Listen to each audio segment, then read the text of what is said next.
Thanks for tuning in to the Our Lads Football Network, ProLine TV. They are my premier partners here every day whenever we are talking football. So we're in the midst of really one of the best times of every season as far as football fans are concerned. Thanksgiving is over, and now we start to get real serious about the NFL, the playoffs, all that kind of stuff. We're going to be doing just so much talk in the coming months. So I have a long way to go before the Super Bowl. And this is when things really get ramped up here at ProLine TV. And again, the coverage partnered with the Our Lads Football Network. Same thing with our college football content. And that's what we're going to talk about today. So we have several topics that we're going to go over. The premier topic on this show is going to center around the playoff scenarios. And if you've been following our programming all season long, I have like these rankings I put up, and we go over, this is what I think the top 12 should look like. These are the top group of 5 teams that I think should be listed accordingly. I hardly pay any attention, or I had hardly paid any attention to what was going on as far as the real rankings, which of course is what matters the most, up until about a couple of weeks ago. And so that's what this show is about. It's about getting real. It's about going through all the potential scenarios. I might say they all, because there are a lot of different scenarios that could take place as far as which are going to be the 12 teams that will qualify for the playoffs and then the championship when it's all said and done. So we're going to try to break down those scenarios as far as the rankings and then the brackets. And of course, while we're doing this live, if you have any questions at all, hey, maybe you have a correction for me. You say, Greg, you missed this. I don't think that's going to be the case because I put a lot of research into this today. And I found out a lot of information that, I double checked and triple checked to make sure when something didn't smell right. So I've got everything that you could possibly want when you want to get yourselves ready. Not coming up this week, of course, Friday and Saturday. That's when all the games are going to take place, and you're going to get another ranking show tomorrow. But Sunday, that's it. Sunday's the day that all of this is going to come out officially. And so we still have games to take place in a few days that are going to impact those 12 teams. And that's what the show is about. I'm also going to start the show off in just a little bit by going over the coaching carousel in college football, which predictably has really heated up here in the past 24 hours. I'm also going to let you know before we get started on all that, that you should keep an eye on, especially if you're a fan of a football team in the NFL that is not going to the postseason. And I'm pretty familiar with that as a Jet fan for many years. This is the offseason is the exciting part for us Jet fans. It's been nice the last few weeks. I must admit that. Winning 3 out of the last 5 and showing and proving again, like I've been saying all along, that Aaron Glenn and Darren Muji are the right men for this job or for that job. If you're a fellow Jet fan like I am, hopefully there are not too many of you out there. You know why. Okay, so but let's start. But again, what I wanted to also let you know that is that we're going to be getting into free agency, just a lot here, but more importantly, the NFL draft. And that's what Our Lads really is all about. It's the backbone of the Our Lads company that's been around for a very long time. Great reputation. They've got the yearly draft guide that comes out. I participate on that as well, as far as team updates, information that you want on all 32 teams, exactly where you think they're going to go, position by position, maybe even throw in a couple of ideas as far as some selections in there. We're going to have mock drafts. Dave Syvertson, you probably have seen him if you've been watching this channel, as well as the Our Lads Football Network. Dave will be doing a bunch of shows. He's still doing shows on a weekly basis. If you can catch him over at Our Lads.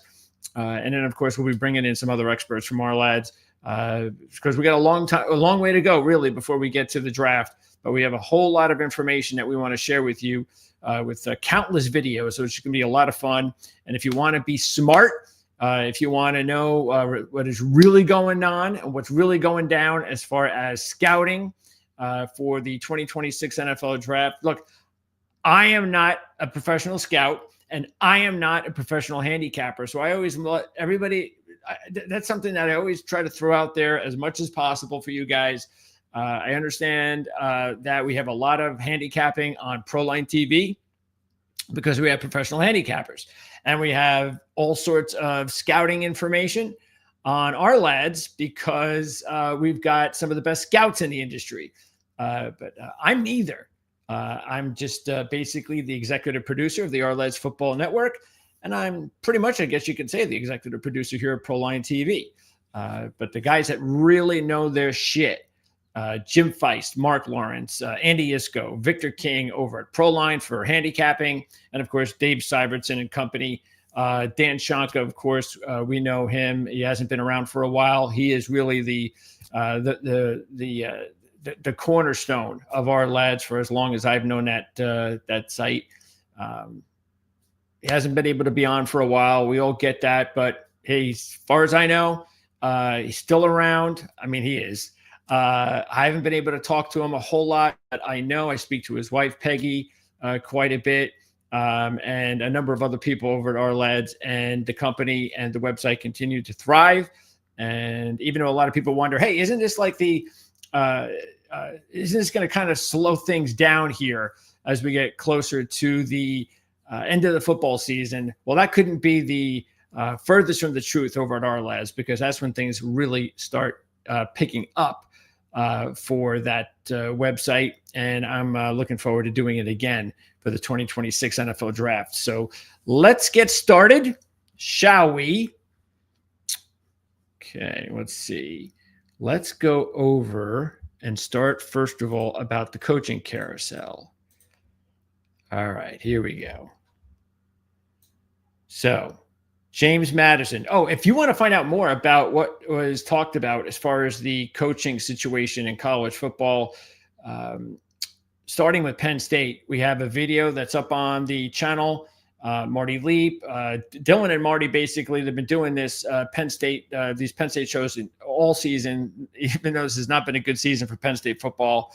But they've been doing this all season long, and they did a really good show on Saturday night, pretty late Saturday night after the Penn State win over Rutgers. So probably about a good 45 minutes of coaching talk, who's going to Penn State, the domino effect, especially Lane Kiffin. We're going to get to him in just a second. So if you want some really good information on that, especially if you're a Penn State fan, because as of right now, there is still nothing official for the Penn State job, but it looks like that's something that is going to happen real soon. All right, so this is something we talked about. James Madison, no big surprise. Bob Chesney is going to go to UCLA. So I'm just going to imagine that if James Madison gets into the playoffs, that he'll still coach at James Madison, but we'll see. Mark Stoops is out. Not a big surprise, just a little bit, because he was very successful at Kentucky. I mean, to have an 82-80 record at Kentucky in the tough SEC for 13 seasons is actually pretty good compared to where the program was before he took it over. Michigan State. Now, and they haven't updated it yet, but it's gone to Pat Fitzgerald, and I've been a huge Pat Fitzgerald fan, and I knew eventually he'd get hired. I actually thought he could be, and I still believe he'd be a really good NFL coach. But hey, I guess this is his blood. Maybe if he does have NFL aspirations, you kind of get your reputation back. But now he ups the talent level. He was able to get Northwestern to succeed. And they've had some really good coaches there. And that's really a very interesting program when you think about it. Sort of like Vanderbilt, but actually more successful over the past 20, 30 years. And that's because of coaching. Several of them very good coaches. Pat Fitzgerald, one of them. Now he goes to Michigan State, and they're going to be real good real soon. So that's going to be a scary proposition. It's not the Big Ten isn't tough enough. Now you got Pat Fitzgerald at Michigan State. Coastal Carolina, how funny was this? Early on in the season, things weren't going well for Coastal, and I was talking about how Tim Beck needs to get fired. He's done nothing there. They have where they were and where they are now. I mean, just remember just a few years ago, Coastal was this, nice, young, new kid on the block, sexy kid on the block. They had the cool looking turf, and they had that undefeated season. I remember that big matchup we saw between Coastal Carolina. I think it was BYU, and they were both undefeated and played each other late in the season. And so, unfortunately, Tim Beck took over, and not so good. But then, by the way, all of a sudden, they actually got into a winning streak. He inserted a young quarterback, and they started to win games that nobody thought they could win, including myself. Got themselves in contention just a couple of weeks ago. They were upset. I think that it was an upset. And if they had not lost that game a couple of weeks ago, they would have been able to match up with James Madison in a winner-take-all matchup. But that never happened. And I guess, once they ended the season with a couple of losses, that was it. So I don't think it's a bad idea. A bad move by Coastal. I think that they have higher aspirations. They want to be considered one of the top group of 5 programs. And in order to do that, I think they had to move on from Tim Beck. Now, here's the interesting, very strange situation we got going on between Tulane and North Texas. So they're playing in the AAC championship game, and the winner will end up in the playoffs. And so both of their head coaches are no longer going to be with the programs, and yet both of them are going to be coaching their teams on in this upcoming game on Friday, I believe. And then whoever goes to the playoffs will be coaching the team as well. So I don't know. It's kind of strange to me. But then again, Florida, I think they're kind of messed up over there. They really don't have a good front office, a good administration. So, and if it's me personally, I'm sorry, but if I'm hiring a head coach, especially with the recruiting period coming up, and that's actually going to be the day of the game, I think, December 5th. It's a big day. I just don't want him coaching another team. So that's why the whole Kiffin thing, I know there were some people who, you should let Kiffin coach at Ole Miss. That's just ridiculous. I'm sorry.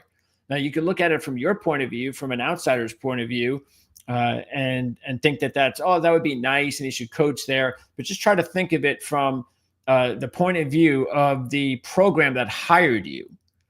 And even, let's just even say, think of it from the program that you ditched, maybe even more so. So you're Ole Miss. Just imagine that's your team, it's your program. And I get it. You say to yourself, well, we probably have a better chance with Kiffin as our head coach. But I remember a quote that Bo Schembechler made, and it stuck with me all these years. And he made it. This was, I couldn't even tell you, 30 years ago or something like that. And he said that, and this was for the basketball team. Okay. So this was not for, I forget who the head coach was. But it just shows you, I don't know. But they had a head coach, and this kind of thing was going on. And he basically said that he wanted a Michigan man to coach at Michigan. And that's exactly what happened. And he had an interim coach take Michigan all the way to the finals. So it was actually, was it the finals or was it I think it was the finals. It was either that or it was the finals of the region. But I remember they went a long way. It was a nice little, inspirational story. And if you're a Michigan fan, I'm sure you know exactly what I'm talking about. So, but that was for the basketball team. And that's the way I kind of feel to this day, that if I'm Tulane and if I'm North Texas, let's say and I don't know yet whether or not they're going to stay on for the playoffs. I think they are. That's kind of what I heard. But I wouldn't want that. Look, you accepted to be a coach at Florida, so go coach at Florida, man. You're not a Tulane guy anymore. So, but these are big moments for these programs that are going to be able to be in a playoff situation that is very rare. So, to each his own. I can actually move down here to North Texas because this is Eric Morris who's going to Oklahoma State. We knew that before we knew the Tulane situation. And I'm sure we talked about this too. You would think with all the money Oklahoma State's going to have that they're going to have enough money to move Drew Mestemaker from North Texas to Oklahoma State. South Florida, Alex Golish. The only bad thing Alex Golish did this year was having his defense not prepared to stop Navy. I don't know. I still think South Florida is the best group of 5 team. They just couldn't stop a triple option, and that happens.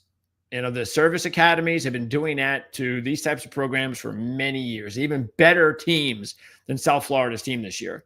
They've made them look silly, and that's what happened. That's what knocked South Florida out and gave Tulane and North Texas the opportunity to play in the championship game. So now Golish goes to Auburn. We'll see.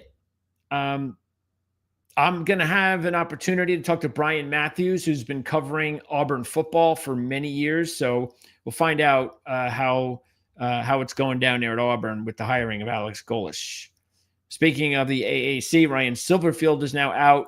Wow, what a turnaround in the American. So you can look at it as 4 of the top teams, 4 of the top programs in the AAC lost their head coaches. That is really some big losses. Memphis, South Florida, Tulane, North Texas. So Silverfield goes to Arkansas. I love this hire. Jim Mora going to Colorado State. I've been saying this all season whenever we bring up the Colorado State in the Mountain West, that Colorado State deserves better than Norval. That's a program, that's a community. They've got a nice stadium. They got everything you want to be a successful football program in the group of 5, and they have been anything but for just far too long. Boy, the Sonny Lubick days, it seems like a long time ago. But I love this hire. So Jim Mora, Colorado State, watch out for Colorado State now. They are definitely going to be within 2 years, Colorado State is going to contend for a championship in their conference. So we'll find out what happens to UConn, because before Jim Mora came on board, they were just about as bad as a football program that you can find. And now they got to see if they get lucky again. Will Cox, we know he's been out, and they've already made their hire. I think they hired that. Who did they hire? Somebody, I don't know. It's just I totally went over my head who they hired, but I think they have it down here. There's Penn State, Oregon State. Yeah, this was the one I was almost going to confuse myself with, because they hired the Alabama co-offensive coordinator, UAB. Yeah, so here's the fill jobs. But so Ole Miss, again, I agree with this decision. So Pete Golding, the defensive coordinator, takes over. It's going to be really, really tough, though, for Ole Miss, because there's, I believe, a bunch of other assistants that Kiffin's already taken with them. Yeah, not good for Ole Miss. And there is LSU getting Kiffin. So no big surprise. There's Summerall going from Tulane to Florida. There's Golish. There's Silverfield. I like this hire. Pritchard, the former Stanford Cardinal. So, yeah, I think this was a really smart move. We'll see. You got to hire someone that really knows Stanford. It's not easy. Not easy at all. And let's see. Of course, James Franklin heading to Virginia Tech. And they don't have I was hoping they would have it here. But anyway, that's something we'll talk more about when we talk, hopefully tomorrow, if not tomorrow on Wednesday, when we preview the week. Speaking of previewing the week, I'm just going to quickly go over the games here, because we have a limited amount of games finally in college football thanks to the championship week. So let's see if anything sticks out. We knew this would be a big line in the Sun Belt. Jacksonville State started out as a 1-point favorite, and I get that because, they did beat Kennesaw in their first matchup at Jacksonville State, and they did it rather impressively. And remember last week when we actually took both of these teams in their games to play each other. So when we did that, we talked about Jacksonville State. I think they were a short dog at home against Western, and we liked them because part of the reason, and a big reason actually, is because they're very good at home. And they came away and stuck it to Western Kentucky again. Kennesaw had a tougher matchup. I mean, both games were really close. Kennesaw had to go to overtime against Liberty, who ended their season with 3 straight overtime losses. That's killer. But Kennesaw State got the job done in overtime against Liberty, and they had to come back there a few times too to get it done. And now they're the 2.5-point favorite after being a 1-point dog just about 24 hours ago. Look, I think Kennesaw is a better team than Jacksonville State. You put them on a neutral field, Kennesaw State's probably a 5-6-point favorite. So they're the better team. But Jacksonville State has just proven to be a completely different team at home. So now this one is probably the one that surprises me the most, that Tulane is a dog at home in this championship game. So that surprises me the most. So I know North Texas. I think a big reason is because of how potent North Texas is offensively. That's what it is, and they're so potent offensively that it's easy to wager on them. First of all, they hardly lose. Even when they lost to South Florida, I think they scored like in the 30s, but they gave up in the 60s. So now Tulane doesn't have the offense that South Florida has, but they're a home dog in a championship game. So a little bit surprised about that. The Mountain West Conference should be ashamed of themselves. Absolutely ashamed of them. There's 2 conferences that should be ashamed of themselves right now: the Mountain West Conference and the ACC. And if you look at it now, I don't know. ACC is different, but in the Mountain West, according to their tiebreakers, this all came down to computers and how did these teams statistically rate up against the other teams, and that is just nonsense, absolute nonsense. The 2 teams that actually should be here played on Saturday: New Mexico and San Diego State. That should be your championship game. They should have a rematch. Instead, you get UNLV and Boise State again for a 3rd straight time. Like, anybody wants to see this. And Boise State has no right being in this championship game. No right. They have a backup quarterback they've been playing for the last few weeks. Remember, they lost to Fresno State by 20 at home not too long ago. And they were very fortunate to beat Utah State. Very fortunate. And Utah State is just they're an okay team. They're a bowl eligible type of team, but that's about it. Very fortunate to win that game. When you get into these situations, now, look, this is the end of the Mountain West, so who knows what's going to happen with the Pac-12. But in my opinion, when you get into these situations, it should be, as much as I really can't stand committees, but it has to go that way. It has to. I don't know how else to do it once you get into these 5, 6 team, 4-team tiebreakers. See, here's the thing too. I think it's UNLV. So if I recall right, UNLV, I think they lost to 2 teams. They lost to New Mexico, and I think they lost another game. Let me see. Let's see. UNLV lost to. All right. So they lost to Boise State again and New Mexico. So they lose to both of the teams. By the way, they lost to Boise State 50-31. Of course, that was with Maxwell Madsen. He's not going to be. Well, he might be around an extra week. I don't think so, but he might. So they get beat. So they get beat by 2 of the 4 teams in the tiebreaker, and that did not eliminate them. The only way they could have been eliminated is if they lost to all 3. How? I don't get it. There should be like a percent. If you want to use computers and percentages, well, that's the place to use computers and percentages in your little tiebreaker nonsense. Is say, okay, If you have a less than 50% winning percentage against the teams that are in your tiebreaker, you're eliminated. Not you have to lose head to head. You got to lose all of them. What's that about?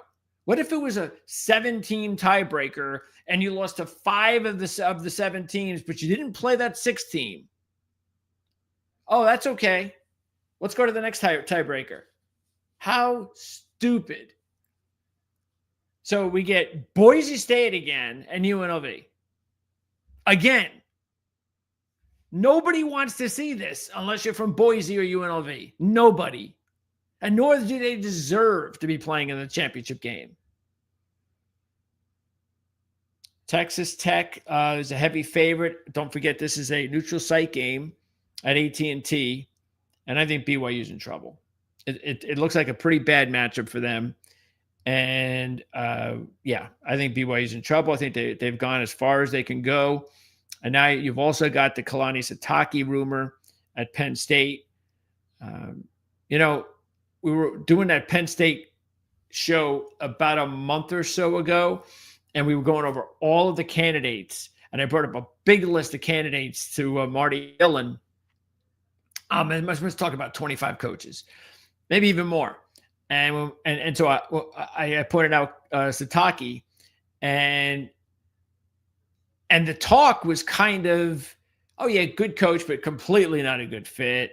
Yeah, let's just move on, which was the sentiment with just about anybody from Penn State.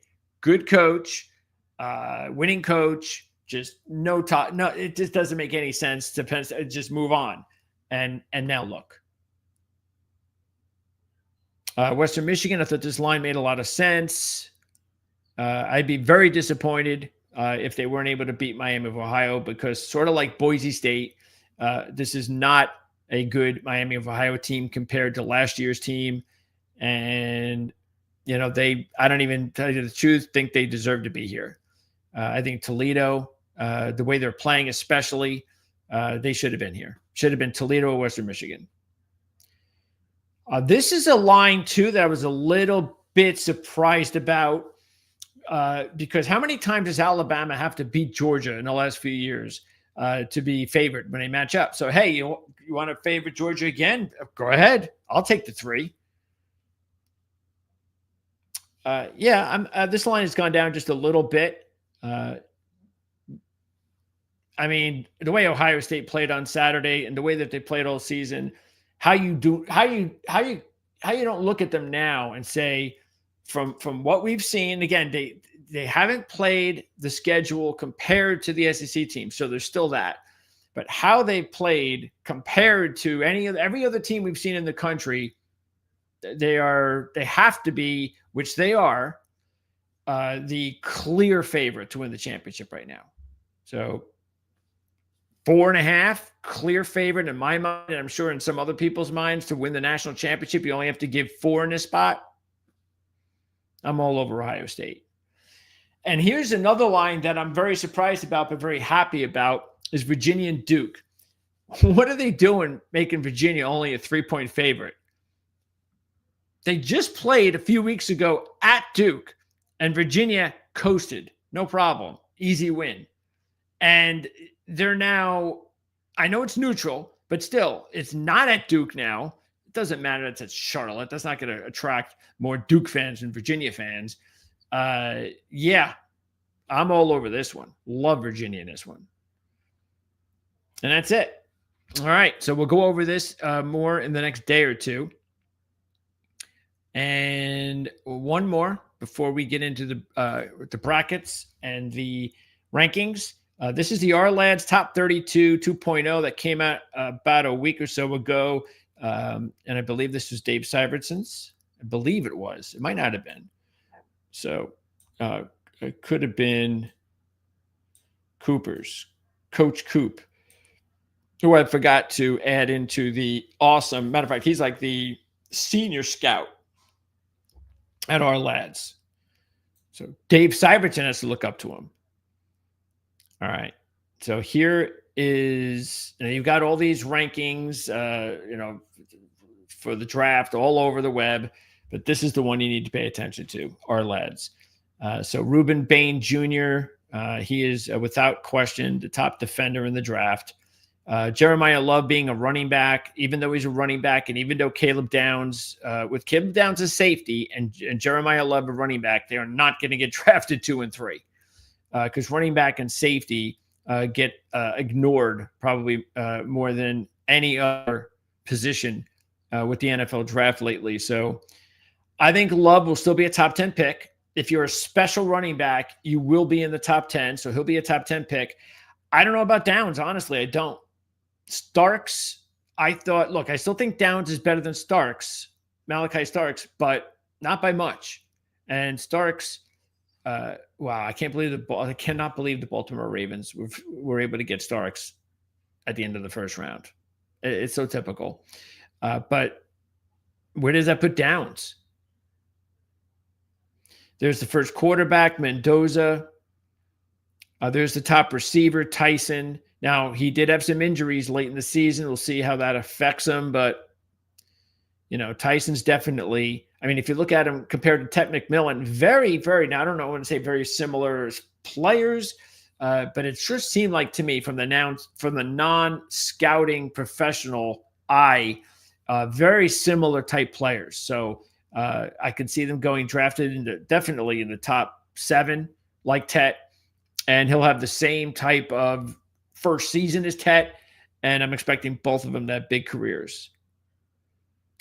Any Clemson player, I'm going to have to take a little bit of a wait and see because TJ Parker is one of them. They had not only the Clemson guys, but the Penn State guys. These defenders, especially the D linemen for those teams that were supposed to be a big part of their teams this season, expected them to be championship material, and all of them were disappointments. So I need to know more about that deal. Carnell Tate, I'm surprised he'd be rated this high. I would look at Tate to be – now, look, that's just – they believe Tate, just like we're talking about Love and Downs, because I don't think Tate is going to get drafted in the top 10. Now, I think he's got the goods when it comes to size and all that kind of stuff. That's definitely going to get him over the top. And like 40 times, that's always the deal, especially at wide receiver, running back, and so forth. That's what everybody wants to look at first. So if he runs a really fast 40 and he's got the size, I can understand why he could be rated as a top 10 prospect. I don't know if he'll be, though, a top 10 pick. But we'll see. We got these big playoff games coming up, big game on Saturday night coming up. And I think these are going to be the games I think will put Tate over the top if he's going to be one of those players. Because everybody looks at Jeremiah Smith, and deservedly so. But he's not coming out until next year. So we'll see if Tate deserves to be a top 10 pick. Oh, here's another guy that I would take Lemon over Tate. But I could definitely see why Tate would be drafted over Lemon based on the measurables. But I love Lemon. I'd be real happy if he went to the Jets. Now, here's another quarterback, Ty Simpson. And see, this is why, speaking as a Jet fan or any other fan looking for a quarterback, and they're out there, you got the Saints, you got the Browns. And if I'm a fan of one of those teams, am I going to be happy if I get Simpson or Mendoza, one of these quarterbacks? Yeah. Am I going to be sad if I don't? No. I'm just going to leave it up to keep my fingers crossed that I've got smart people that know what they're doing. And if they draft one of these guys or they don't, that they're making the right decision, because I think they'll both have success in the NFL, which is why they will get drafted high, if not 1-2. The question, though, as usual, is, are you going to get a franchise quarterback or not? And I don't know. I don't know if Mendoza is going to be anything better than, I don't even know who the player would be. Sort of like Jared Goff. But then if you surround him, great coordinator, really good talent, he takes that next step like Goff did. Because that's a player that people are already comparing him to, then I'm sure that I'd be right there with you. Maybe that's the ceiling for Mendoza. Simpson's different. Simpson doesn't bring, like, to me, a lot of the a lot of the measurables that you would get out of a quarterback that you're going to get drafted in the top 10. But he does bring a lot that you're looking for in a quarterback. That you want that quarterback to be tough. You want him to be the leader. You want him to, there's a lot of about Ty Simpson that the only thing is, though, is that because NFL teams are so desperate for quarterback play as well, they should. If you need a quarterback and you're first or second or third in the draft, you should take one. But again, the question is going to be with someone like Simpson is because remember, we're talking about Alabama. We've seen a lot of quarterbacks at Alabama not succeed in the NFL. Like they do really well at Alabama, but then, they're just okay in the NFL. Like say Jalen Hurts. I could see Ty Simpson being the type of quarterback that maybe in a deeper draft could be a late first, second round draft pick. But every year we go on now in the NFL draft, because I don't know, like even when Hurts was drafted, we weren't as starred for quarterbacks. 5 years prior, we weren't as starred for quarterbacks. What I mean by that, of course, is you look back 10 years ago and you still had all these veteran, awesome quarterbacks in the NFL. So, and it's just, running backs were so important and defense. And sure, we all knew quarterbacks were very important. Don't get me wrong. But now there's such a limit to really good quarterback play that you get desperate, that you're like, I got to get one, because we all see the big differences now more than ever. And whether or not you have nobody says you have to have Patrick Mahomes. Nobody's saying that. That's luck. If to get Joe Burrow, Patrick Mahomes, you have one of those years where you just happen to get that guy. That is luck. It does not happen very often. But just being able to get a Dak Prescott type, who actually wasn't even a first-round draft pick, but just being able to get a guy like that, that's fine. Give me one of those guys, and I have a good coaching staff and good talent around me. I'm going to do just fine. And that's why I look at a guy like Ty Simpson and I say, does he really deserve to be drafted in the top 5, which he will get drafted? I mean, I don't think there's any doubt in my mind. If you're a quarterback and if you're considered like a top 10 prospect overall, you're going 1 or 2 probably. Falk is another edge defender. McCoy's been out all year with injury, so that's going to be interesting. Utah's got a couple of offensive linemen. Cassius Howell, we're going to see a lot of him in the playoffs, hopefully. Let's see. Oregon's got a bunch of players. They got the top tight end in Sadiq. I think there are a lot of good tight ends coming out again. I don't know, but I don't know if there are a lot like they were last year. As far as like last year, we had like 2 or 3 guys that were really, really good. I don't know if we've got that this year. I think last year's might have been talent-wise better, but depth-wise, I think it might be similar. There's another cornerback for LSU. I think that was the Virginia Tech transfer. There's the other offensive linemen. See, Oregon had 2 of them. Some people just absolutely love Arvell Reese. I always question Ohio State linebackers as well. Ohio State has tons of talent every year, as we know, in the NFL draft, and they don't all hit. Wide receivers seem to hit. Quarterbacks don't always hit, and linebackers don't always hit. So, yeah, we'll see. But they've got some really good defenders, obviously, as one of the best defenses in college football. Once again, we've got a playoff system. We're going to have weeks of games. If you're a championship team like Ohio State is, we're going to be able to see these guys play every game now, upping it up as far as the talent level that they have not had on a consistent basis week in and week out during the season. So that's what I'm looking forward to, is seeing which of these top prospects at Ohio State can step up their game at the biggest times. Interesting that Dante Moore is rated as down here. But again, this is just how Ourlads rates the prospects. We all know, I'm sure Ourlads knows this as well, that does not mean Dante Moore is going to go in the top 15. If Dante Moore comes out of the draft, it'll more than likely it'll be Mendoza Simpson or Moore, 1, 2, 3 in the draft. If you have 3 teams in the draft that need a quarterback. But that's how talented Moore is that he's going to get drafted in the top 5.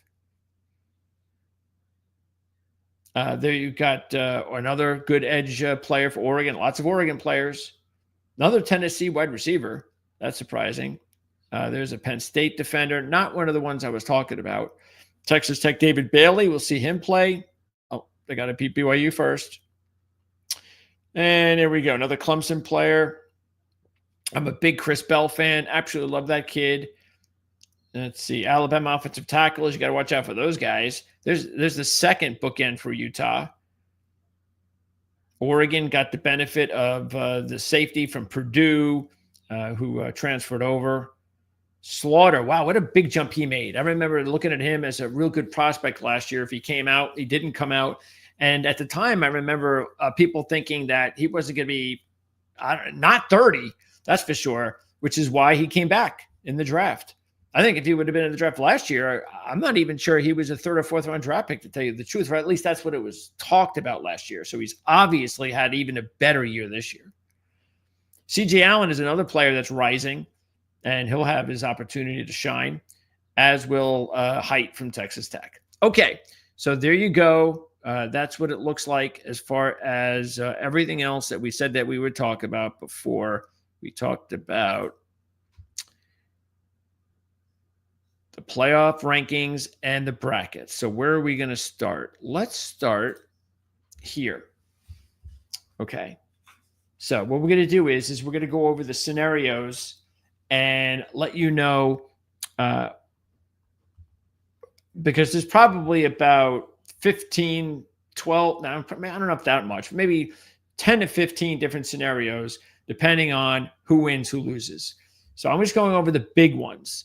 So let's start, first of all, with a simple one, and that is Georgia winning the SEC.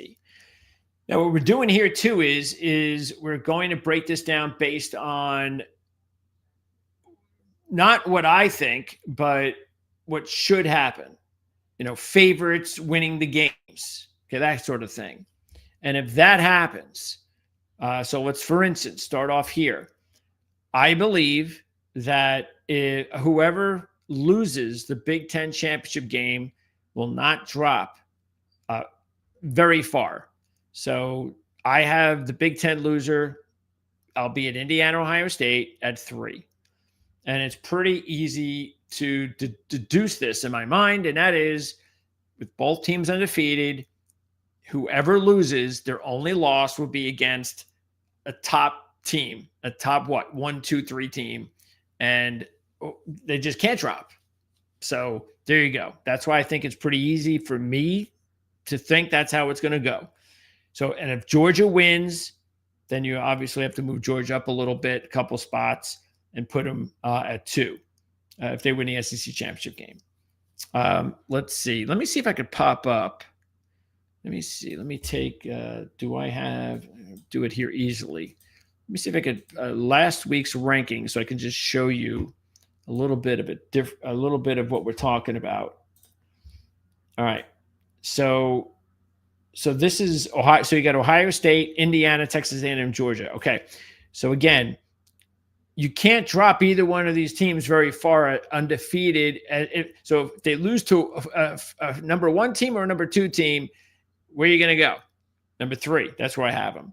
All right. So here's Georgia at 4. So if Georgia wins, well, they're definitely going to move. Well, again, Texas A&M has lost now, so they're going to move ahead of Texas A&M.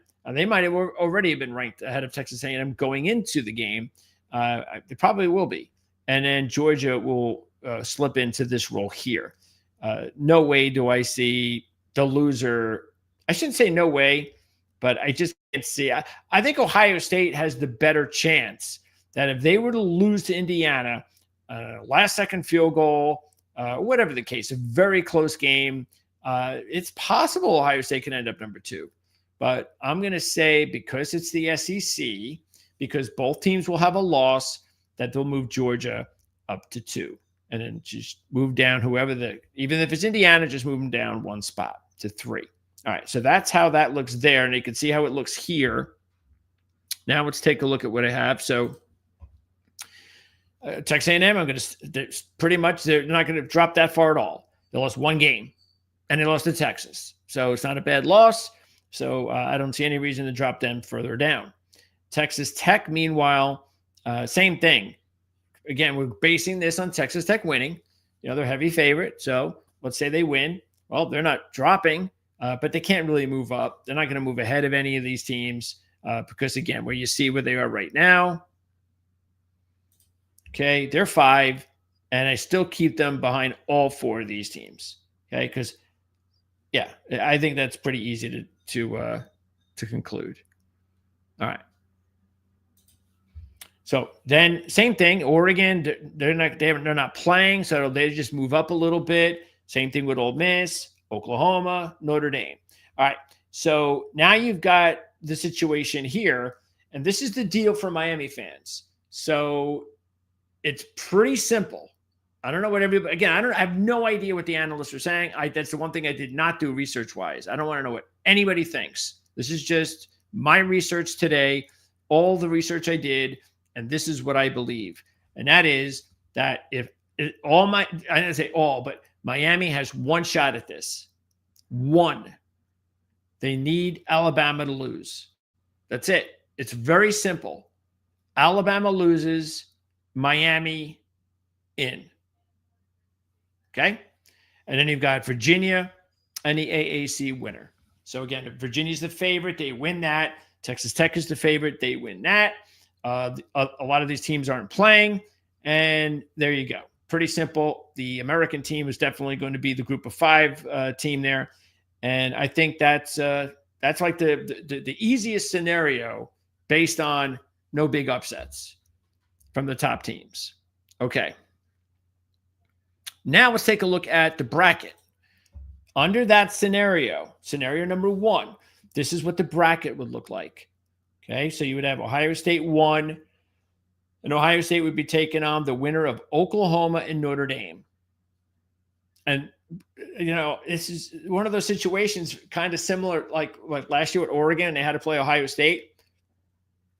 Now, that was a little bit different because of just actually, not that it was different because I forget where Oregon was. But anyway, the fact is that it's like Ohio State's probably saying to themselves, if this happens, because this can definitely happen. I just showed you the scenarios that if there were no big upsets, this could happen.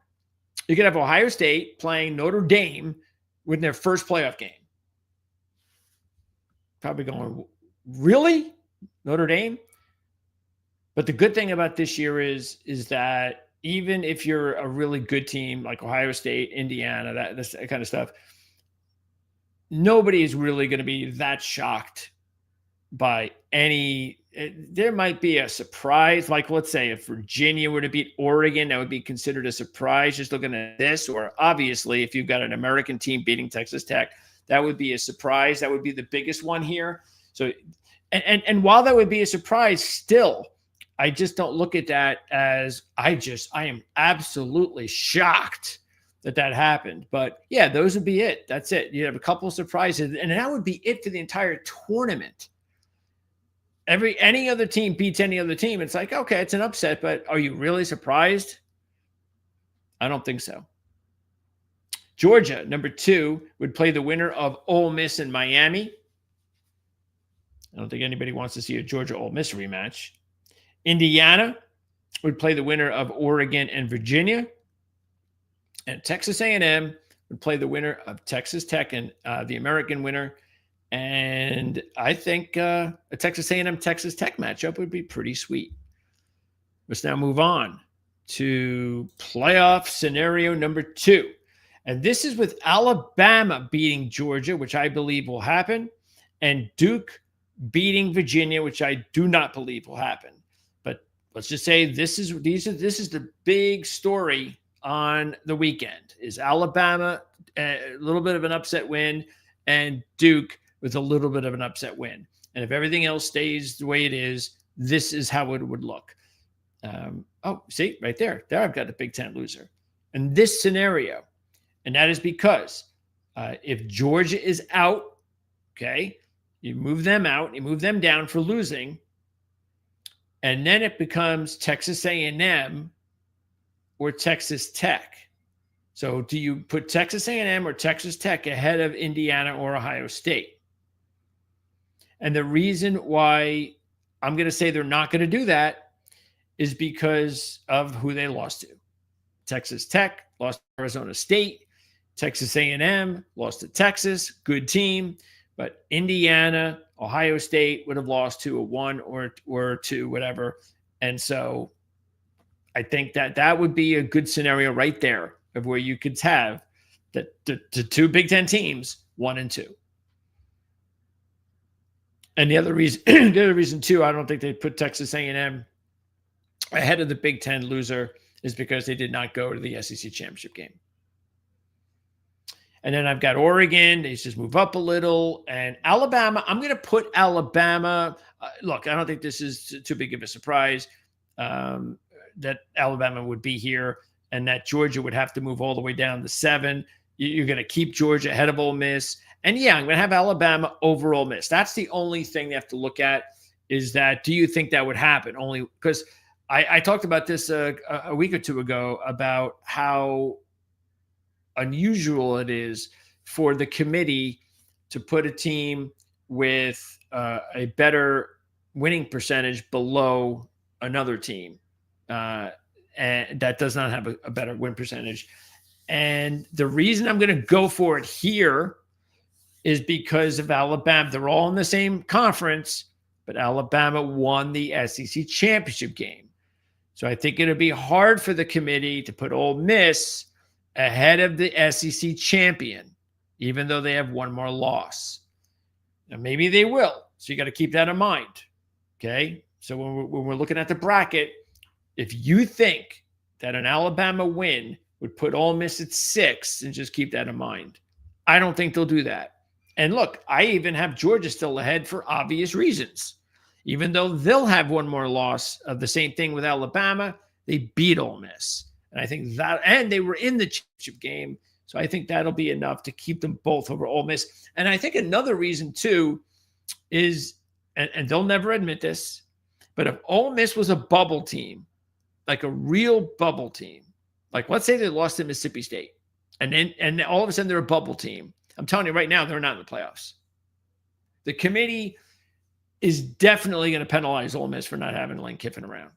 And you know what? In a way, I think they should. Not to say shame on you or anything like that. It's just the fact of, just like they do with players. Remember a couple of years ago, we saw what happened at Florida State. They lost their quarterback. And because of that, the committee penalized the entire program and didn't allow Florida State in the playoffs, even though they deserved it. And they would have been in the playoffs if their quarterback, Travis, would have stayed healthy. So same thing. No Kiffin. So you're not going to be as good on paper. So we're going to move you down or not move you up. And then there's Oklahoma, Notre Dame. And then in this situation, okay, again, Duke beating Virginia. Now, this is important. If Duke beats Virginia, there will be no ACC representative as long as James Madison wins. And even so, I shouldn't even say that. There will be no ACC representative. Okay? Actually, no, I shouldn't say that. There would be. That's right. Because, again, this is what you have to keep in mind, is that they're going to have the top 5 conference champions are in the tournament. Okay? So we would already have the 4th, but James Madison would get in as long as they were ranked ahead of Duke. Now, the committee could just do whatever they want to do with the rankings and manipulate them, not that they'd admit it, and put Duke in. But Duke's not getting in over James Madison. There's no way. They will rank James Madison ahead of Duke. And again, we only see a top 25, so I don't know where they would have him. James Madison, for all we know, is 26. But Duke is probably 40. There is no way Duke is going to go to the tournament. They'll move James Madison in. So as we were saying before with Chesney, this is the only thing that'll be interesting to see what happens. if James Madison is in the tournament, and this would be the scenario, okay? So they would need Alabama and Duke to win. Actually, I don't know about Alabama. I don't think that's necessary, but the Duke, they need Duke to win. And if Duke beats Virginia, then James Madison, look, you got to take care of Troy. You got to do that. But here's the thing. This is why there's very little hope for Miami, Utah. Forget Utah. After what happened on Saturday, there's no way. Vanderbilt is probably going to be ahead of Utah now. I'd be shocked if it's not Miami and Vanderbilt. Miami just ahead of Vanderbilt.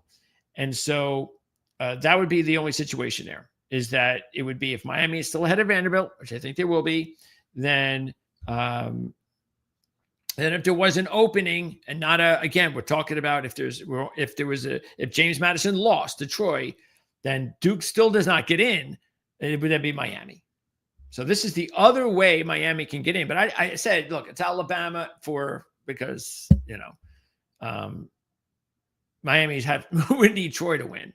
And I'm not going to say it's impossible. I've been a big Troy fan all season. So there's a lot of pressure on James Madison. So let's not completely throw that out. So just keep that in mind if you're a Miami fan. If you can root for Troy. And if Troy pulls off the upset against James Madison, the only thing is we go back to the five conference deal, and I mean, where would it go then? I mean, then are you talking about, what would it be? Mountain West? I mean, are we really going to do that? Are there really no way to get out of that 5 automatic bid thing? And I guess there's not. So that's the thing. That's why I don't even see how Miami gets in unless it's just Alabama. I don't see it. Of all the research I did, I'm trying to even convince myself that there's got to be a way. If James Madison loses, that opens the door, right, for Miami. They said 5, and I guess that means we got to go to the Mountain West, because we're not going to the MAC or the Conference USA. We know that. I mean, just imagine how absolutely ridiculous it would be if Boise State ended up in the playoffs again. Just imagine how embarrassing that would be. Not that they haven't done enough embarrassing things, but that would be embarrassing. I don't even want to go there. Please, if that's what it takes, please, James Madison, do not get upset by Troy. It's something that we want to see. All right, so let's take a look at the bracket now for this scenario here. And where are we? Okay, so we've got Ohio State, Oklahoma, Ole Miss in this scenario, 8 versus 9. Okay, so I think they'd be a lot happier to avoid Notre Dame. And you have Indiana, though. Maybe you have a rematch with Notre Dame. Boy, look at this first round matchup. Georgia and Notre Dame. That would be nice. That would be sweet. Texas A&M would take on the American Alabama winner. And Texas Tech would take on the Oregon James Madison winner. So that is scenario number 2 based on the rankings for that bracket. And now the final scenario, and that is if Alabama, again, we're going to go with Alabama winning the SEC and BYU winning the Big 12. Okay, so once again, we got Big 10 winner, Big 10 loser. Texas A&M is sitting at 3. Oregon now gets to move up to 4 because Texas Tech's not there. Alabama moves up, Georgia moves up, Ole Miss moves up. And there's BYU. I'm going to put BYU, and I think this is what they would do. I think they're going to put BYU ahead of Oklahoma and Notre Dame. The reason I think this is because BYU would only have, first of all, they'd only have 1 loss with Oklahoma and Notre Dame with 2. Secondly, they're a conference champion. I think they get some benefit there. Also, they only have 1 loss to Texas Tech, and that would have been a top 5 team that they would have beaten. Lost to. They're only lost to a top 5 team. Okay, where if Oklahoma's got a couple losses, Notre Dame has good losses, of course. I mean, we know that. both of those losses were good for Notre Dame, which is why I have Notre Dame in my own rankings already like 4 coming into last week. But the committee has them at 10. So, and Oklahoma is where Oklahoma is. But in my opinion, I think they moved BYU ahead of them as a conference champ of a Power 4 conference, and because their only loss was against a top 5 team. So I think they'll give them the benefit of the doubt and move them up to 8. But remember, when you take a look at the brackets, keep that in mind. If they don't respect BYU at all, then you would put them at 10. You would move Oklahoma and Notre Dame up, and you'd have BYU at 10. Okay, then we've got Virginia winning and AAC winner again. So this is just based on two key things: Alabama beating Georgia and BYU beating Texas Tech. And yes, Texas Tech out. So if you're a Texas Tech fan, I don't see at all how you would be able to survive. Now, I think that there would be some people who would want a debate with Oklahoma, Notre Dame, but I don't think you're going to get it, because you would have lost. Because the Arizona State loss is going to kill Texas Tech, and it shouldn't, but it will. Arizona State, you can't compare that loss to these other teams. You just can't. And so there you go. Unfortunately, Texas Tech loses. They're not even going to be in the playoffs. That's how important that game is. We all know that this year is I don't know, last year we didn't have the example because we're only talking about a couple of teams. But this year, I'm going to keep saying this for a while. I mean, you can, if you just look at the when it's all said and done, you look at the top 5 teams, say, that did not get in. I'm telling you, if you look at those teams and look at the last 5 that made it in, you're not going to see a difference at all. You're going to see any of those teams would be equally capable of beating. Just take a look at Vandy and Utah as examples, and Texas. So, all right. So there you go.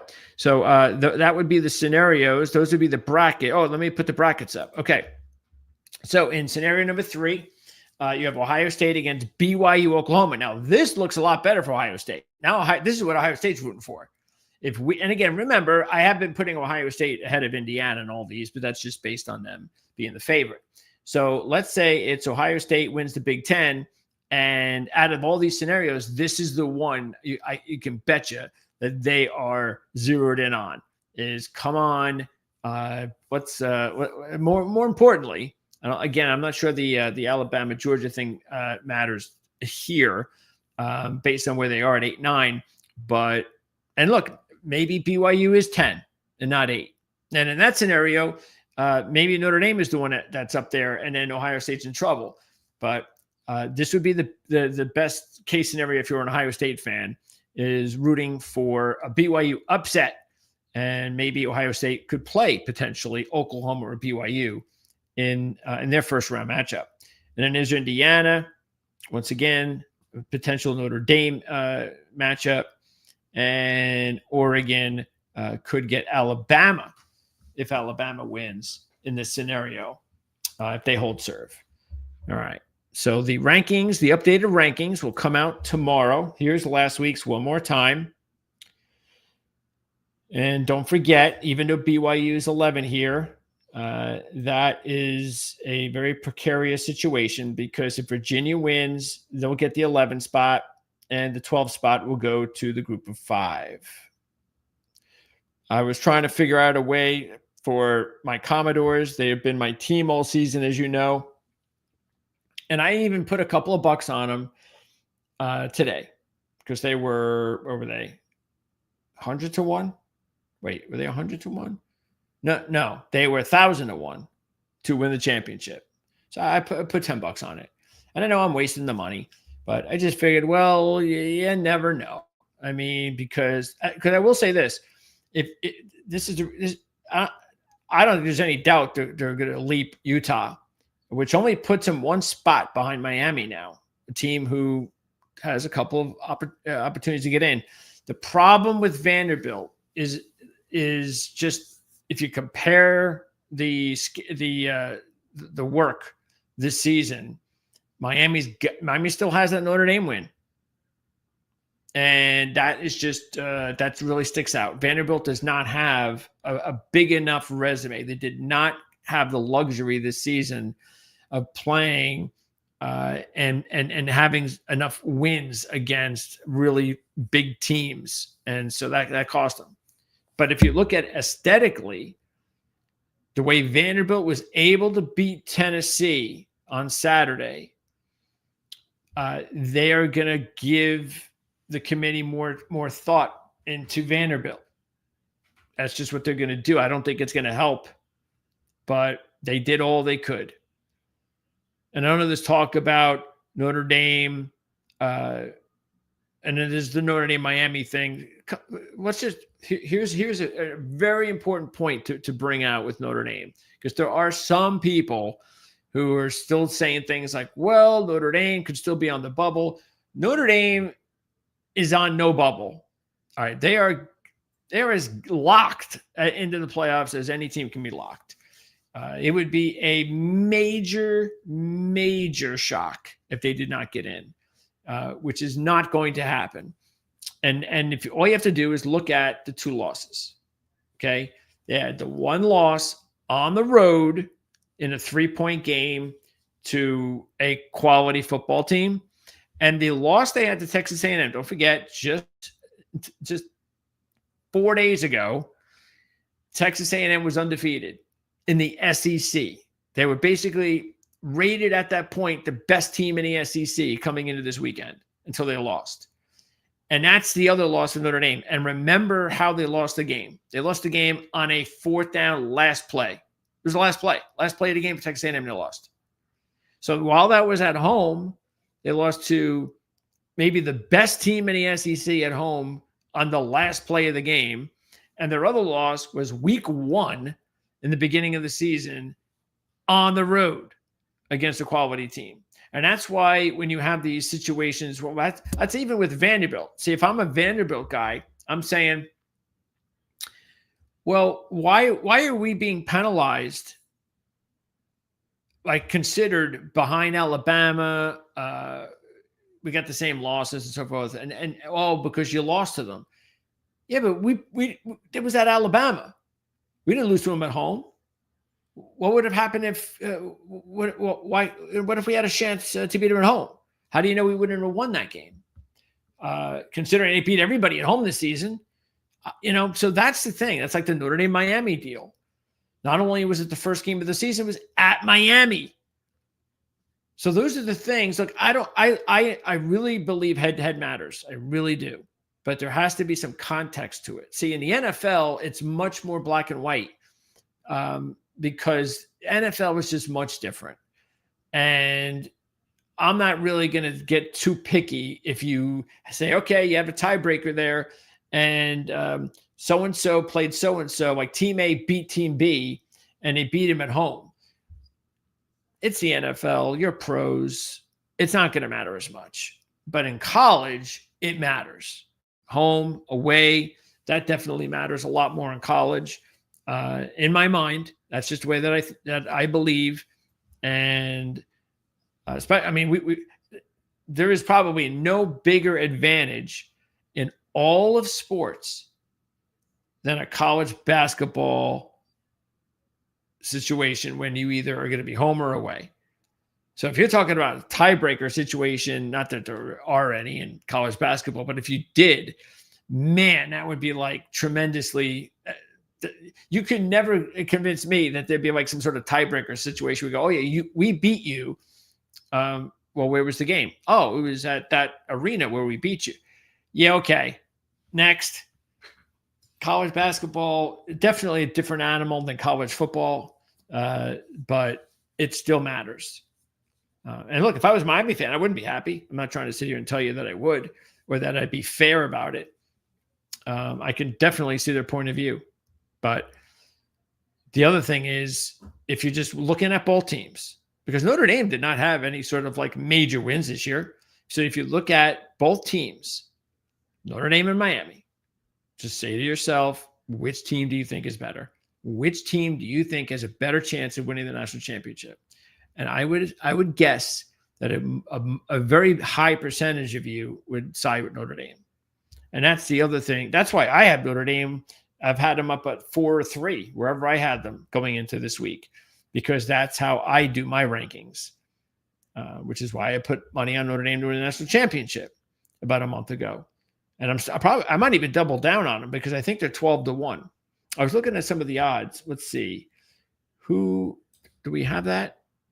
Where are the odds? Let's see. We've got the games here. So we should have the odds. Let me see who's like a good wager to win the championship. See, Ohio State's way too low. I mean, I got no reason to mess with that right now. If I'm really thinking about Ohio State, even at even money almost, I need to see the bracket.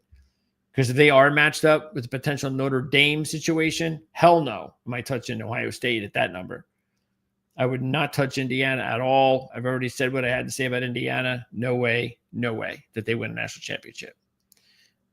Georgia, Oregon, not jumping off there. See, Notre Dame's still a solid 10.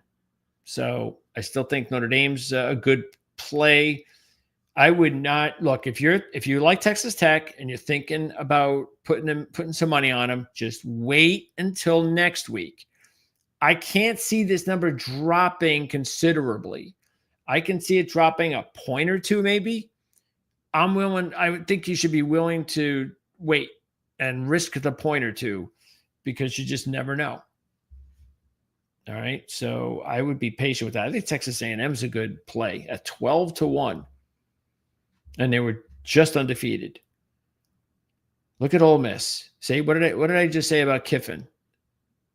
I'm telling you, it matters to Vegas. It would matter to the committee. So they're very lucky that not lucky, but very fortunate to have beaten Mississippi State and not have to worry about that. Look at Oklahoma. See, check this out. There's 70-1. See, I don't even think Oklahoma should be in there. If Vanderbilt played Oklahoma right now on a neutral field, I'm all over Vanderbilt. And it's the reason why I liked them in the beginning of the season. That wasn't just, they're not one of my favorite teams, but exactly the type of season they had this season was what I thought would be their high point. I thought if everything went well, this was the season that I envisioned out of Vanderbilt. Exactly here, playing their best football. This is what they were going to get on the bubble to be in the tournament or not. And I just think the way did you see Oklahoma's, just take a look at the fact that I think in 3 of their biggest wins this season that the committee will say, oh yes, Oklahoma's got a better resume than Vanderbilt. Look, they've been ahead of Vanderbilt the whole time. They're not getting switched.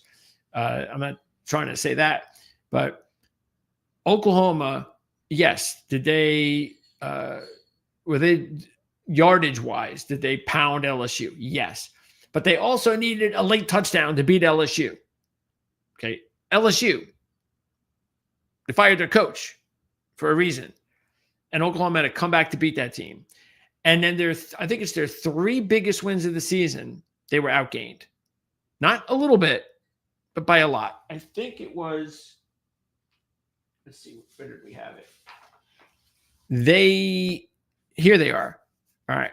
So in 3 of their biggest games of the season, I mean, if you're putting Oklahoma down and saying, okay, here's the debate. Let's sit down. Let's do this again. Where do we think Oklahoma is? And all right, well, what's the pros? Okay, well, they beat Michigan, Tennessee, Alabama, Missouri.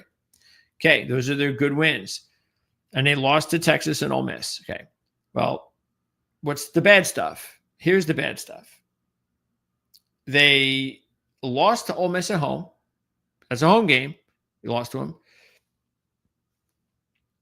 them. You beat Tennessee on the road, which is a good win, but you were outgained by 105 yards. You beat Alabama on the road, which is very good, but you were outgained by 194 yards. And you beat Missouri at home.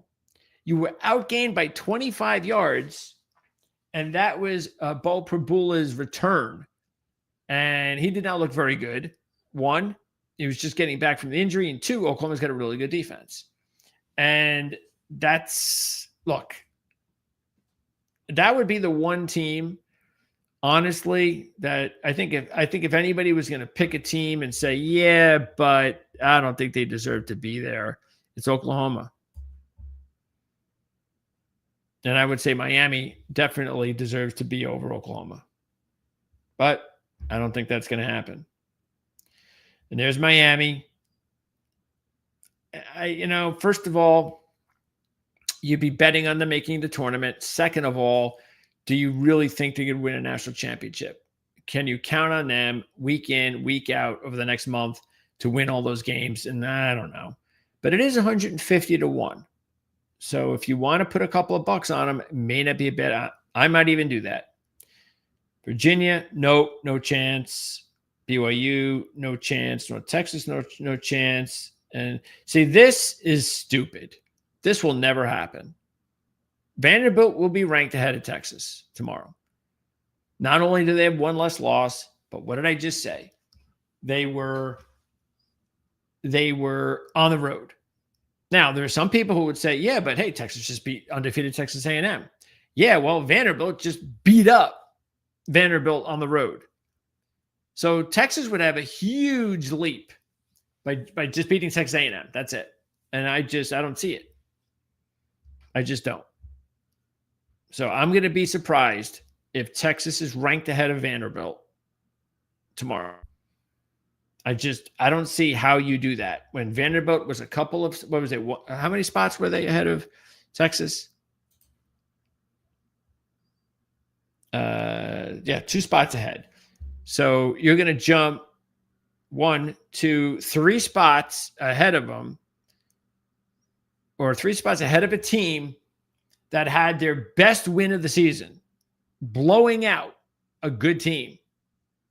A team, Tennessee, in the same stadium that just needed to kick a field goal to beat Georgia. And you're gonna put Vandy behind Texas? I don't see it. I just don't. I think that's why, again, it's Miami. In my opinion, going in tomorrow, I think it's going to be Miami and Vanderbilt. And Utah, I can see Texas over Utah. I can see that. The only thing there is now you're moving up even more steps. So you got an extra step, but I could see that. I'm not sure I'd still go with it, but I probably would, because that was not a good win by Utah. And they do not have a schedule this season where they had big wins. They just didn't. They just happened to blow out a lot of teams, especially at home. That was it. They don't have any like marquee wins. So I could see Texas over Utah. And so I guess I would do I think what we'll see tomorrow is Miami, Vanderbilt, and Texas. Utah right behind. And of course, these other teams don't have a shot either. So, and the only reason I put some money on Vanderbilt was just how some freaky way they would get in. I mean, just think about it too. If you're a committee member with brains, you got brains, and no, they don't. But let's say they have brains, then how would you, and you would hope that anybody who's in this position it's sort of like you're in a position you should be to do what's best for the sport. That's a part of this group of people that are trying to make these decisions that are best for the sport. And what would be best for the sport would be to see Diego Pavia and Vanderbilt in the playoffs. Not having them in the playoffs, because look, if they got in, do you think anybody would really complain? Do you think anybody would go, they don't deserve it? No, they would just be surprised. How did they leap? It's not going to happen. But I'm just saying, it's not impossible. There's still a small percentage that'll happen. That's why I said, hey, they're going to get into a room and they're going to go over it again. They're going to talk about how Vanderbilt just destroyed Tennessee and Oklahoma needed a late touchdown to beat LSU. So that will get a discussion going. That really won't change much, in my opinion. They're still going to keep Oklahoma in. But again, if you're thinking about the best for the sport, not putting Vanderbilt in the playoffs, man, It's a shame. I don't know. I know Clark Lee's done a great job and good for him, for hanging in there. I don't know if that was the right decision. Players like Diego Pavia do not come around very often. Matter of fact, I'm not sure Clark Lee's going to get another Diego Pavia ever. So Vanderbilt fans, they had a great season, a lot to be thankful about, but unfortunately, and I wouldn't be surprised either because the bowl people also suck. I wouldn't be surprised if when Vanderbilt misses the playoffs that they don't put them against they'll put them like who could they match them up with to really irk me at least. SMU. All right, Vanderbilt, you take on SMU. Now, why in the world would I care about that? Or why in the world would Vanderbilt care about that? What you should do is put Vanderbilt against Texas. That would be a good game. And you know what they probably will do? Vanderbilt against Michigan. That's what they'll do to me. Because that's what they do to me every year in the college basketball tournament. Every year. They screw me like that. Like I'll have like 5 teams in the tournament that my 5 favorite sleepers that I'm going to pick or my favorite team. And these are the teams. I can't wait to see who they're going to play so I can bet them. And like 4 of the 5, like every year, 90% of those teams, they match up against another team that I don't want them to match up against. Another team that I like or another team that I just feel will win their game and won't be vulnerable. So if I'm wagering like I am, let's just round it out. I would definitely take Notre Dame. I'd probably also take Texas A&M. And I'd throw a couple of bucks on Miami and Vanderbilt. And I guess, probably do Texas too. So why not? Anything is possible, especially when you're talking about, like I just said, with Vanderbilt and Pavia. Why won't the committee say, hey, what can we get Arch Manning in the tournament? Nobody, I mean, who cares? I mean, come on. How great would that be? We'll get Texas with Arch Manning in the tournament. So that's why I know they can do it, but will they? All right. So there you go. That's going to wrap it up. We're going to be back again tomorrow or Wednesday, the latest. And we are going to go over all of those games. And I'll give you some input, some key trends to keep an eye on. Make sure to check out the bowl. Well, that's coming up in a couple of weeks. Mark Lawrence is going to be really, really working overtime to get ready for the bowl newsletter. If you are handicapping bowl games, you cannot do without it. It's just like the March Madness newsletter. It's the best handicapping newsletter for the bowl season that you're going to find anywhere. They've got so many key stats and trends regarding the bowls, regarding the rankings of teams against other teams, all sorts of different computerized historical data that you can't get anywhere else. Coaching records, all sorts of just stuff that will really help you zero in on the best teams to wager on this bowl season. So make sure you do that. And as far as the rest of the week is concerned, again, I'll see you soon, hopefully tomorrow night. And then it's another week, same old schedule. And that is with Jim at the restaurant in Las Vegas on Wednesday. We're going to have Mark, Jim, Andy together for the Playbook Show on Thursday. Mark and Jim will be with me on Friday. And we do have a horse racing show again. We're going to be off I think after this week, we're off for like almost a month. But we're returning. We've got the Cigar Mile from Aqueduct as one of the big races this weekend. So we'll be talking about Aqueduct Racetrack. Looks like Thursday, either afternoon or evening. But everything else is football. And remember, we're only a few weeks away from talking a lot about college basketball. So once we do, we don't stop until the Final Four. So check that out real soon. Just about when they get ready to get into conference play is when we really go full court here on our college basketball talk. And hit the join button And you want to do that. Why? Very simple. That's when you get the opportunity to spend not a whole lot of money. I think it's what, $39.99 for Mark's picks, $49.99 for Jim's picks. And then again, keeping in mind, if you do Jim's picks at $49.99, you also get Mark's. And you get the bundle is at $100. So check them out. If you're into you want information on what these guys, these experts, what their picks are each week, that's the best way to do it. Hit the join button and follow the prompts. So have a great rest of the evening, everybody. I'll see you soon. And best of luck for you college football fans for sure. If you have a favorite team or if you got some future money, we'll be here all the way through to see if we can not only make things more pleasant for you when you're wagering games, but more profitable. Because, hey, like Jim Feist has said many times, and I was always surprised when he said it, and that is that whatever the picks are, whatever information he puts together to provide you guys to decide on what you're going to wager on, just keep in mind that he's wagering the same picks too. That freaked me out when he said that. I was like, wait a second, what do you mean? You mean there are some people, some handicappers out there that actually give picks that they charge, but they don't actually spend their own money on them? And Jim said, there are tons of handicappers. And that's terrible.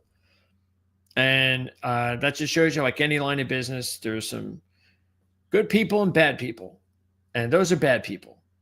That they can't put their own hard-earned money on the picks that they expect you to put your hard-earned money on. So it's not easy to find out who they are, but I know Jim isn't one of them.